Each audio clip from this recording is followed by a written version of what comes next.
Harm reduction programs such as opiate substitution and needle exchange are essential to fight HIV among injecting drug users. Most of these programs are funded by international donors such as the Global Fund in Eastern Europe and Central Asia. The Global Fund will no longer support harm reduction programs in higher income countries. Representatives of the communities of drug users, together with service providers, researchers and high-level decision makers gathered in Tbilisi, Georgia at a meeting organized by the Eurasian Harm Reduction Network to discuss the best ways of transition from international to domestic funding. This meeting was to bring together perspectives of the international donor community, of the state sector, including health and finance ministries, and the harm reduction community and people who use drugs, to really commit, and openly declare what plans they're having for the next 3 years. Снижение вреда лично для меня значит вообще жизнь. Она спасла мою жизнь, она дала мне возможность жить,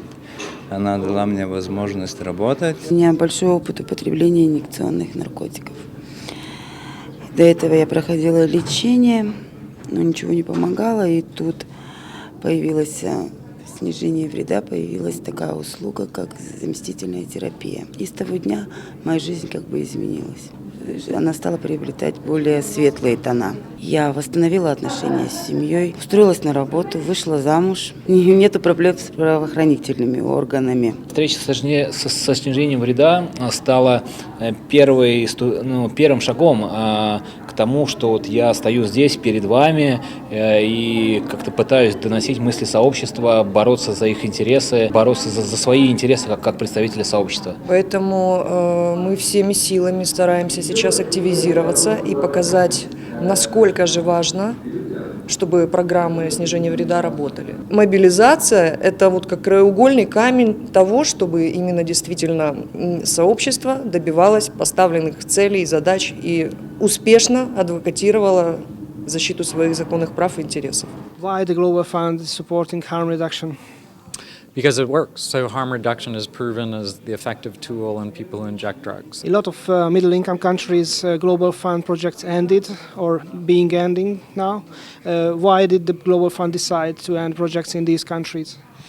Well, we actually have a transition, and it's not middle-income countries. We don't actually end projects until you get to upper income or your disease burden is very low. As countries have more money themselves, as their economies grow, the external financing does go down, as it should, because countries have to take on more responsibility. We were filming in some countries, for example, Serbia and Bulgaria, where Global Fund projects ended, and that endangers the existence of harm reduction programs which were dependent on international donors. So how can you make sure that you can avoid the same bad examples in the future? How can you work with governments to ensure that these transitions will be smoother in the future? Bulgaria is a somewhat unique circumstance. It's in the European Union. So countries that are in the European Union have mechanisms through the European Union and European Commission. And the European Commission and Europe actually is one of our largest donors, so it makes no sense to them to give money to us, to give money to their member states. What about countries which are outside of the EU, for example, Serbia, Montenegro, which are facing the same future in terms of harm reduction programs? Montenegro and Serbia have relatively low levels of infection and high incomes, and that, we also have to fund other countries. So there are countries in Africa that are hundreds of millions of dollars a year underfunded to provide services to their people. And so our total budget for the world is less than $4 billion a year. The total need for these three diseases in low and middle income countries is in the neighborhood of $50 billion a year. So does it mean that in those countries like Russia, Ukraine, where there is a high disease burden, because there is a very rapid HIV epidemic among one of the most vulnerable population, you are committed to continue funding these programs? Well, Ukraine is very heavily funded by the Global Fund, by far the highest amount of any country in this region. They also have higher income.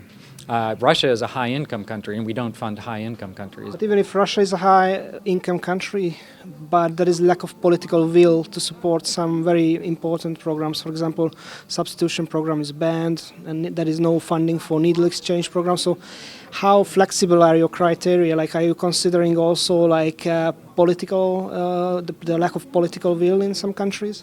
No, because our financing comes from a development agency, and once a country is high income, they're responsible for their people. Снижение вреда – это аутотерапия, это раздача чистых шприцев, это консультация, это заместительная терапия. В России ничего этого практически нету, и мы наблюдаем то, что потребители наркотиков предоставлены самому себе. Ну, я бы назвал это даже геноцидом, вот, потому что вот, у меня очень много друзей, вот, и очень много смертей, очень много каких-то болезней, сломанных жизней, непоправимого ущерба здоровью. Вот что мы видим, когда снижение вреда не финансируется в должном объеме. В Украине на сегодняшний день у нас работают программы, но, конечно, мы все очень сильно обеспокоены тем, что есть такая вероятность, что глобальный фонд закончит это все. The big question at this meeting is how to ensure a good transition from international donors, global fund to domestic funds. Does your government have any plan to how to do that in the best way? Of course. First of all, we nominate under the Ministry of Health leadership working group for preparing transition period strategy, and of course harm reduction program is one of the key elements for discussion. The representatives of drug user community here say that because drug use is still criminalized in Ukraine, it's very hard to access harm reduction programs, substitution programs. What is the thinking of your government about this issue? It's very important issue for our not only discussion but practical work for renovation, revise policy in this situation. რომ არ არსებობდეს ეს პროგრამები ძალიან გართულდებოდა, ასე ვთქვათ, ჩვენი ყოველდღიური ყოფა, ასე რომ თუნდაც აი ესეთი დამოკიდებულების პირობებში, როდესაც ადამიანები ექვემდებარებიან დასჯას, იზოლაციას, წამებას და ასე შემდეგ, მიუხედავად ამ პირობებისა, ეს პროგრამა იძლევა საშუალებას, რომ ჩვენ ვიყოთ, ასე ვთქვათ, რეალიზებული, ვიყოთ დასაქმებული, სხვებს გაუწოდოთ ხელი. Georgia has a policy that it is stopping people on the street and taking them for mandatory drug tests.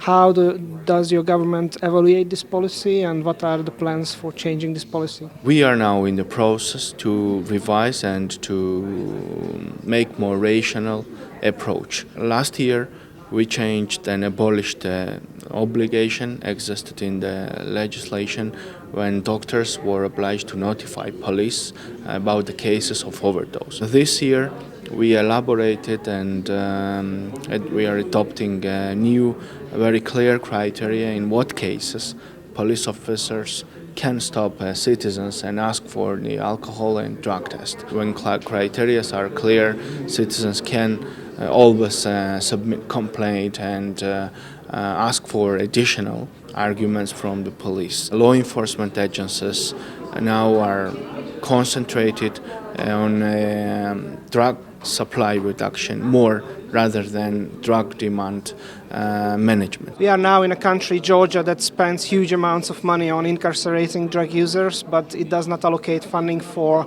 needle exchange programs. So what would be your message to the policymakers in Georgia? I think that our recommendation would be for Georgia to increase its harm reduction investments as it has committed itself to doing, and focusing more on community-based needle syringe programs and on medically assisted therapy wherever possible. And that's something that Georgia's own government has indicated it wishes to do. The Global Fund is soon leaving Georgia. What is your government planning to ensure the funding for those programs which were funded by the Global Fund? First of all, I have to express my gratitude and thankfulness to Global Fund because they are doing a great job not only in my country but over the world, and they are saving millions of lives. Government of Georgia is ready to take this responsibility and take this financial load, and we are preparing phase-out agreement, transition agreement for nearly 3 years, and I think we will assure sustainability and effectiveness of current projects. There are some criticisms that the repressive criminal laws in Georgia are barriers for accessing treatment for people who use drugs. What would you respond to those criticisms? We already did several very important steps to liberalize these laws and regulations. We did tactical steps, and we are expecting very soon strategic steps. It's not that countries are not having enough money in their budgets. It's just the programs are organized in such a way that they are not really efficient. Provision of methadone can cost like 1,000 euros per person per year in middle-income countries. This is not because methadone is expensive, this is just because countries are over-regulated. UNAIDS invested a lot into proving that harm reduction is effective, a lot of studies and research, but there are still some governments which did not provide adequate funding for harm reduction after the Global Fund removed its funding. Do you have any possibilities to start a dialogue with those governments and convince them that they have to continue funding? Well, of course, it's frustrating from a UN point of view when we see some governments not doing all they can to implement programs that are safe, effective, and evidence-based. But of course, we only use it as an opportunity to re-engage our dialogue, to share the information. And in a time of government austerity, when budgets are tight, everyone is watching every euro or every dollar.